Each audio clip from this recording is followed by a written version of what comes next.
খুব আফসোসের ব্যাপার, আমাদের দুর্দিনে ভারতকে আমরা খুব বেশি পাশে পাই না, কিন্তু আমাদের সুদিনে এসে কিভাবে বাঁশ ব্যবহার করতে হয়, কিভাবে অপপ্রচার চালাইতে হয় এই বাংলাদেশ নিয়ে, সে সমস্ত চিত্রগুলা বারবার বহুবার ইতিপূর্বে এবং ইভেন মোর এখনো পর্যন্ত কেমনে বাংলাদেশের সঠিক সত্য নিউজগুলো নিয়ে অপপ্রচার চালাইতে হয় সেটা ইন্ডিয়া থেকে আমাদের শিখতে হচ্ছে। এটা খুব আফসোসের ব্যাপার। তারা বিভিন্ন গণমাধ্যম, ভারতের বিভিন্ন গণমাধ্যম এবং পত্রিকা থেকে, অনলাইন পোর্টাল থেকে আপনারা জেনে থাকবেন, দেখে থাকবেন, শুনেও থাকবেন, তারা বারবার বিভিন্ন মিডিয়া, নট সবাই, তারা কি বলছে এদেশে সংখ্যালঘুদের উপরে নাকি অবিচার চালানো হচ্ছে। তো এটা বলে তার কি লাভ? মানে হোয়াট ইজ দ্য রিজন? এটা তাদের বলার কারণটা কি?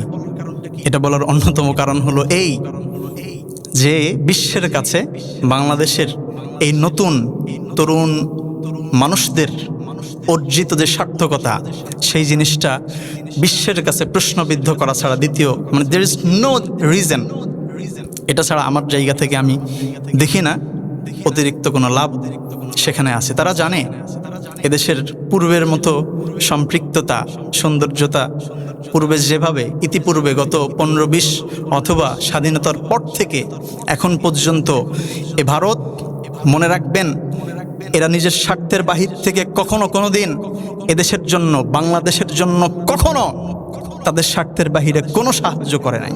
আপনি স্বাধীনতা যুদ্ধের সেই অর্জিত স্বাধীনতার প্রশ্ন সামনে আনবেন, খোঁজ নিয়ে দেখেন তাদের কতটুকু মানে দৃঢ় স্বার্থবাদিতার জন্য তারা আমাদের সাহায্য করেছিল। আমরা চেষ্টা করব এবং সর্বসময় এই পরামর্শ দিব এই জন্য যে তারা যেহেতু অপপ্রচার চালাচ্ছে আমাদের জায়গা থেকে, অনেকেই অপপ্রচার চালাচ্ছে, তাদের মধ্যে ইন্ডিয়ার বেশ কিছু গণমাধ্যম অন্যতম।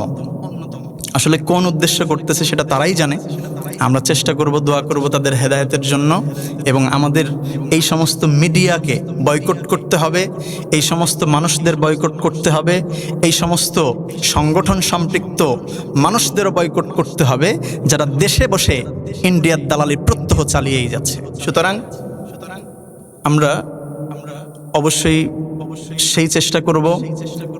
সুতরাং আমরা সর্বসময় সোচ্চার থাকব সংখ্যালঘুদের ব্যাপারে, তাদের নিরাপত্তার ব্যাপারে, লাকুম দীনুকুম ওলিয়া দিনের সেই আয়াতের ব্যাপারে, এবং রাসূল সাল্লাল্লাহু আলাইহি ওয়াসাল্লাম এর ইহুদিদের সাথে সেই মৈত্রী চুক্তির ব্যাপারে আমরা সর্বসময় তৎপর থাকব, যাতে এদেশে কোনো